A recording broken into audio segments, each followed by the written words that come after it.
Hello everyone, welcome back to my channel. दोस्तों, आज के इस वीडियो में मैं बताने वाला हूं कि ओमान कंट्री में या गल्फ में कहीं भी जो डॉक्टर होते हैं अपने इंडिया का या पाकिस्तान का या बांग्लादेश का, तो उनका यहाँ पे क्या स्कोप है।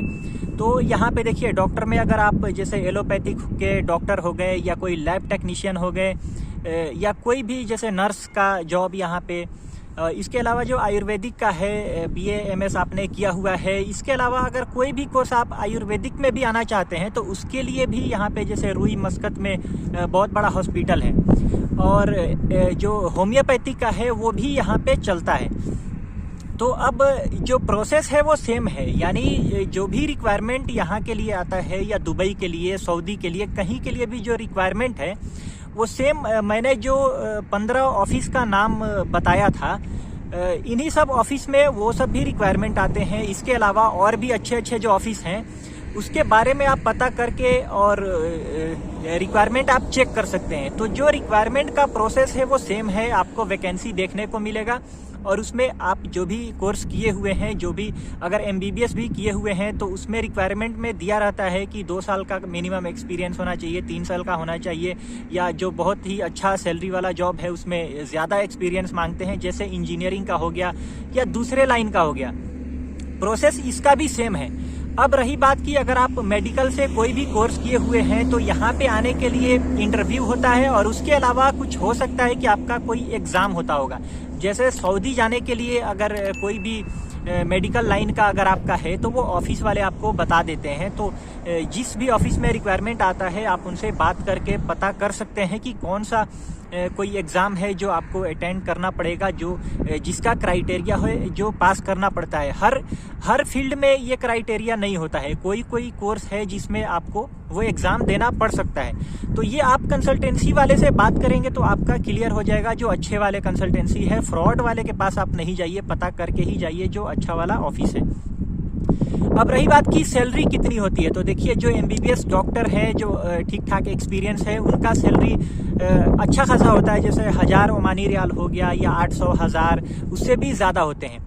अब जो ये टेक्नीशियन लेवल के जो होते हैं, जैसे लैब टेक्नीशियन हो गए, जैसे वो जो रेडियोग्राफी करते हैं, एक्सरे वगैरह करने वाले, तो इन लोग का जो सैलरी होता है स्टार्टिंग में, जैसे अगर आपका इंडिया का 3 साल का 4 साल का एक्सपीरियंस है तो यहाँ पे जैसे 300 रियाल तक मिलता है, 350, 400 रियाल तक मिलता है। बाद में जैसे जैसे आपका एक्सपीरियंस बढ़ता है, ज़्यादा एक्सपीरियंस होता है तो और ज़्यादा सैलरी मिलता है। तो यही बात मैं इसलिए बता दिया कि बहुत सारे लोग हैं जो मेडिकल लाइन के भी हैं, वो लोग भी गल्फ़ कंट्रीज़ में आना चाहते हैं। तो ये मैं एक छोटा सा वीडियो सोचा बना करके डाल दूं। तो आयुर्वेदिक में भी जैसे डॉक्टर होते हैं, उनमें भी अगर आप कोई कोर्स किए हुए हैं, जैसे BA MS अगर आपने किया हुआ है, तो इसमें भी स्टार्टिंग में यही सैलरी जो रहेगा, लगभग 250, 300, 350 तक सैलरी मिलता है। अब जब आपका एक्सपीरियंस ज़्यादा रहेगा तो बाद में और ज़्यादा सैलरी मिलता है। तो दोस्तों, यहाँ पे जैसे ओमान में या दुबई में, सऊदी में, गल्फ़ कंट्रीज़ में अगर आप कहीं भी जाते हैं तो ज़्यादातर जो डॉक्टर्स हैं वो अपने इंडिया के ही डॉक्टर होते हैं, और भी अलग अलग कंट्री के हैं, जैसे फिलीपीन का हो गया, पाकिस्तान के, बांग्लादेश के भी डॉक्टर होते हैं।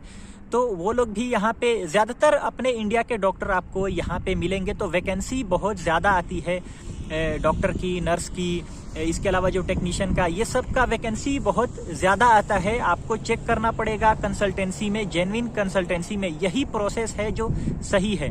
इधर उधर आप किसी से पूछेंगे फ़ोन करके कि मेरा जॉब लग जाए, तो ये बेवकूफ़ी है। मैं सबके लिए ये बात इसलिए बोल रहा हूँ कि बहुत सारे लोग हैं वो डायरेक्ट, अगर आप कुछ वीडियो बना करके डालते हैं तो वो लोग का क्या है कि सीधे जॉब के बारे में ही बात करते हैं कि आप वहाँ पे बात करके मुझे बुला लो।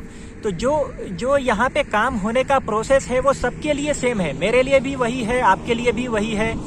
तो आपको उसी प्रोसेस से जाना पड़ेगा, इसीलिए आपको पैशंस रखना पड़ेगा और अपने आप को डेवलप कीजिए, अपने आप को उस लायक बनाइए, ताकि जो भी रिक्वायरमेंट है गल्फ़ कंट्रीज़ में जाने के लिए, उसको आप क्राइटेरिया को पूरा करने की कोशिश कीजिए। और मैं वीडियो बनाता हूं जिसमें कि आपको गाइड करता हूं कि गल्फ़ कंट्रीज़ में कैसे जाना चाहिए। तो दोस्तों, मैं ये बात क्यों बोल रहा हूं, क्योंकि स्टार्टिंग में अगर आप गल्फ़ कंट्रीज़ में आते हैं तो सैलरी थोड़ा कम रहता है, और आपका जैसे 5-6 साल का एक्सपीरियंस हो जाता है, उसके बाद आपका सैलरी बढ़ना स्टार्ट होता है। तो आप इंडिया में सोचते हैं कि 5 साल जॉब करके घर पे बैठ जाऊंगा, तो जब आपका सैलरी बढ़ने का टाइम आएगा तो फिर आप खुद ही जॉब नहीं छोड़ पाएंगे। तो अगर आपको गल्फ में आना है तो यहाँ पे ही करियर बनाने के लिए सोचिए। अगर आपको कि फिर जाकर के 5 साल में इंडिया में ही काम करना है तो आप इंडिया में ही शुरू से ही वहाँ पे अपना खुद को इस्टेब्लिश कीजिए। जो भी आप जॉब करना चाहते हैं, बिजनेस करना चाहते हैं, शुरू से ही वहीं पे आप करने का सोचिए। तो चलिए दोस्तों, वीडियो को ख़त्म करता हूँ। Okay, thank you very much.